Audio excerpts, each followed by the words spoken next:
하나님 아버지께서 오늘도 여러분과 함께 계십니다. 그 아버지의 손 꼭 붙잡고 오늘 하루 삶의 여정 걸어갑시다. 여러분이 지금까지 살아오시면서 가장 기적적인 또는 신비로운 그런 일이 무엇입니까? 체험한 것들을 한번 쭉 생각해 보세요. 야, 그거는 너무나 신비롭다. 야, 그 일은 진짜로 내가 전혀 예상하지 못했던 거다. 그런 거를 마음에 콱 깨닫고 감동하고 감격하고 그리고 야, 우리 아버지 하나님은 역시 놀라운 분이다. 그렇게 체험한 사건, 그게 무엇입니까? 그리스도인의 삶에서는 그런 체험이 이어져야 그래야 신앙의 담력이 생깁니다. 오늘 하루가 그런 날 됐으면 좋겠습니다. 오늘 우리가 묵상할 말씀은 로마서 11장 25절부터 36절 11장 마지막 덩어리를 묵상하겠습니다.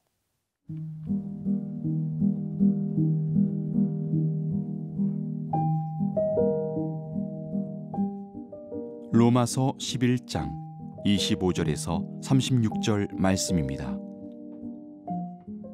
형제들아, 너희가 스스로 지혜 있다 하면서 이 신비를 너희가 모르기를 내가 원하지 아니하노니, 이 신비는 이방인의 충만한 수가 들어오기까지 이스라엘의 덜어는 우둔하게 된 것이라. 그리하여 온 이스라엘이 구원을 받으리라. 기록된 바 구원자가 시온에서 오사 야곱에게서 경건하지 않은 것을 돌이키시겠고, 내가 그들의 죄를 없이 할 때에 그들에게 이루어질 내 언약이 이것이라 함과 같으니라. 복음으로 하면 그들이 너희로 말미암아 원수된 자요, 택하심으로 하면 조상들로 말미암아 사랑을 입은 자라. 하나님의 은사와 부르심에는 후회하심이 없느니라. 너희가 전에는 하나님께 순종하지 아니하더니 이스라엘이 순종하지 아니하므로 이제 긍휼을 입었는지라. 이와 같이 이 사람들이 순종하지 아니하니 이는 너희에게 베푸시는 긍휼로 이제 그들도 긍휼을 얻게 하려 하심이라. 하나님이 모든 사람을 순종하지 아니하는 가운데 가두어 두심은 모든 사람에게 긍휼을 베풀려 하심이로다. 깊도다 하나님의 지혜와 지식의 풍성함이여, 그의 판단은 헤아리지 못할 것이며 그의 길은 찾지 못할 것이로다. 누가 주의 마음을 알았느냐? 누가 그의 모사가 되었느냐? 누가 주께 먼저 드려서 갚으심을 받겠느냐? 이는 만물이 주에게서 나오고 주로 말미암고 주에게로 돌아감이라. 그에게 영광이 세세에 있을지어다. 아멘. 로마서 9장부터 11장, 그러니까 사도 바울이 자기도 혈통적인 유대인으로서 굉장히 고민스러운 문제를 다룬다고 그랬죠. 바울은 이 문제를 붙잡고 굉장히 오랫동안 고민하고 고심하면서 기도했을 것이 분명합니다. 자신이 예수 그리스도를 만나고 나서 예수가 메시아 그리스도시구나, 이거를 깨닫고 예수님을 나의 구세주로 영접하고 나서 바울의 머릿속에는 그 생각이 들었을 거예요. 그러면 내 동족 유대인들은 어떻게 되는 것일까요? 그들이 예수 그리스도를 거부하고 십자가에 못 박았죠. 그러면 그들은 멸망당하는 것일까요? 근데 바울이 깊이 기도하다가 바울이 하나님의 뜻을 깨달았습니다. 예수 그리스도의 복음은 온 세상을 구원하시는 삼위일체 하나님의 뜻입니다. 삼위일체 하나님의 사역이 예수 그리스도의 십자가의 복음, 거기에 다 걸려 있는 거지요. 그런데 바울이 깨달은 건 이것입니다. 유대인들이 예수 그리스도를 거부했는데 그 때문에 복음이 이방인들에게 먼저 갑니다. 그리고 이방인들에게 복음이 전파되고 그래서 이방인들이 그거를 보고서 셈을 내고 시기한다는 거지요. 그래서 나중에 거꾸로 이방인들에게 먼저 복음이 전파되고 그리고 나서 유대인들에게 다시 복음이 깊이 들어갈 것이다. 이게 사도 바울이 깨달은 것입니다. 여러분 생각해 보세요. 이거를 깨닫고 나서 사도 바울이 얼마나 기뻤겠습니까? 자기가 죽고 싶을 정도로 고민했거든요. 이렇게까지 사도 바울은 얘기했어요. 내 동족, 내 혈통, 유대인들이 구원을 받는다면 내가 예수 그리스도의 구원에서 끊어져도 좋다.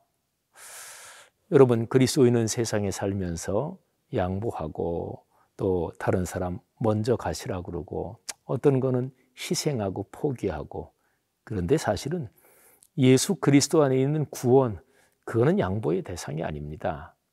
그는 포기할 것이 아닙니다. 그러니까 사도 바울이 그리스도에게서 내가 끊어질지라도 나는 내 동족 이스라엘이 구원을 받았으면 좋겠다.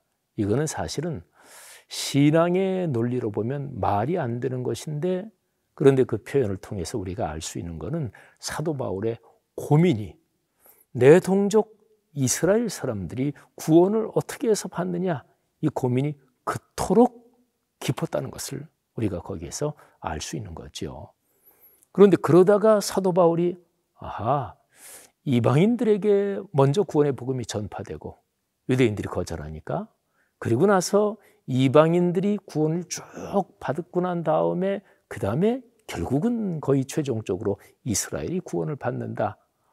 이스라엘이 멸망당하도록 그렇게 완전히 버림을 받은 것이 아니구나, 이 생각을 깨닫고 사도 바울이 얼마나 감격했을까요? 죽을 정도로 고민하던 그 문제가 해결이 되고 하나님께서 비밀을 가르쳐 주신 거예요. 그래서요, 오늘 우리가 묵상하는 말씀에 보면 사도 바울이 25절 말씀에서 신비라고 표현합니다. 너희가 이 신비를 모르기를 원치 않는다. 로마서는 이방인 교회 쓴 편지라고 그랬죠. 그러니까 이방인 교회들이 유대인들의 구원 문제를 가슴에 품고 여러분이 기도해야 된다. 여러분이 교만하면 안 된다. 하나님께서 여러분에게 구원을 주셨는데, 근데 여러분을 통해서 다시 유대인들에게 또는 여러분을 통해서 여러분 주변의 다른 민족들에게 복음이 전파되어야 된다. 이제 그 메시지를 하는 거죠. 그러면서 이 신비, 이거를 여러분이 모르면 안 된다. 이렇게 바울은 얘기하고 있는 거죠. 신비 중에서 가장 위대한 신비는 구원에 관련된 신비입니다. 가장 큰 기적은 예수 그리스도의 복음을 통해서 사람이 구원을 받는 그 일이 가장 커다란 기적입니다. 여러분과 제가 그래서 하나님의 자녀가 됐잖아요. 우리를 통해서 다른 사람에게 또 이 기적, 이 신비, 이 비밀이 전파되기를 바랍니다.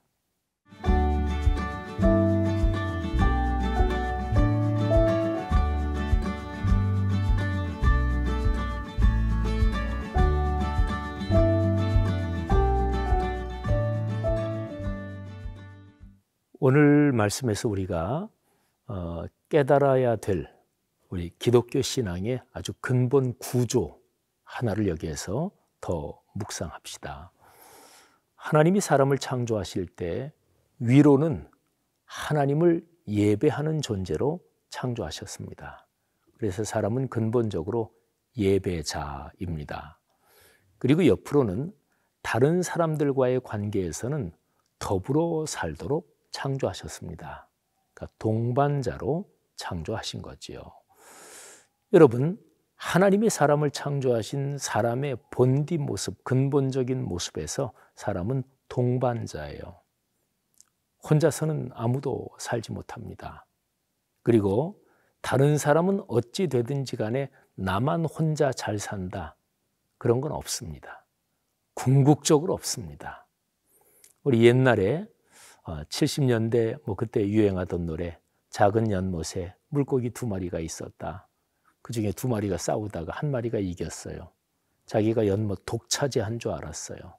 그런데 죽은 물고기 때문에 연못이 썩어서 그래서 남은 물고기도 죽었습니다.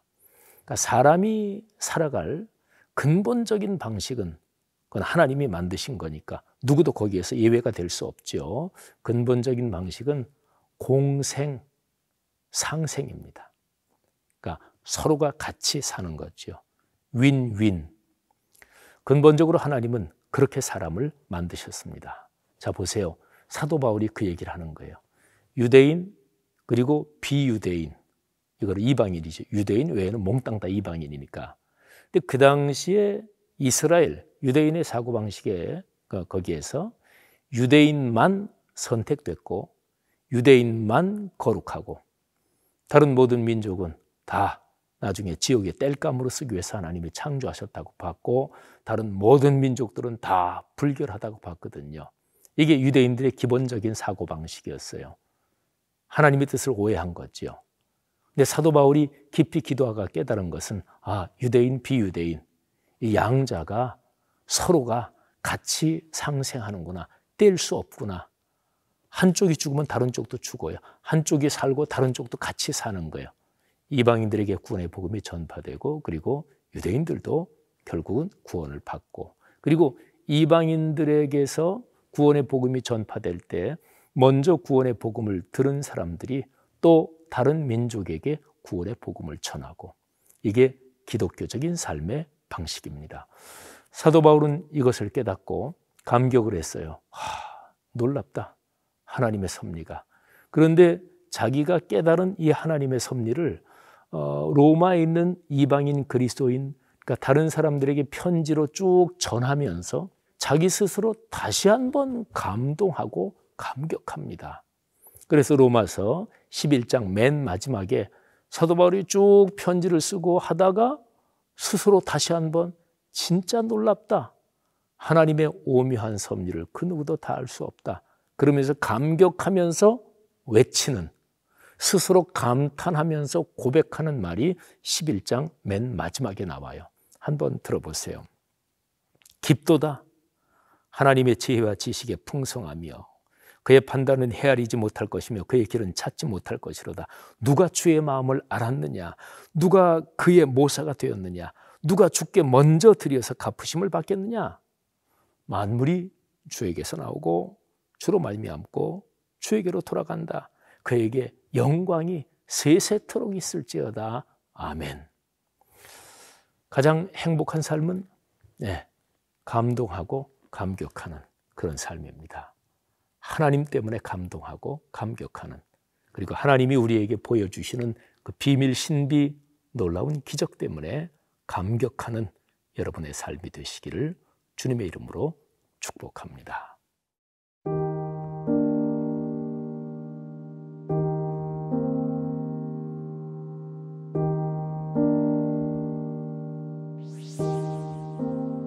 사도 바울이 깨닫고 감격했고 또 그 감동을 다른 사람들에게 전함으로써 하나님의 영광이 드러난 것처럼 아버지, 우리도 오늘 하루 그런 삶의 발걸음 되게 하옵소서. 예수님 이름으로 기도 올립니다. 아멘.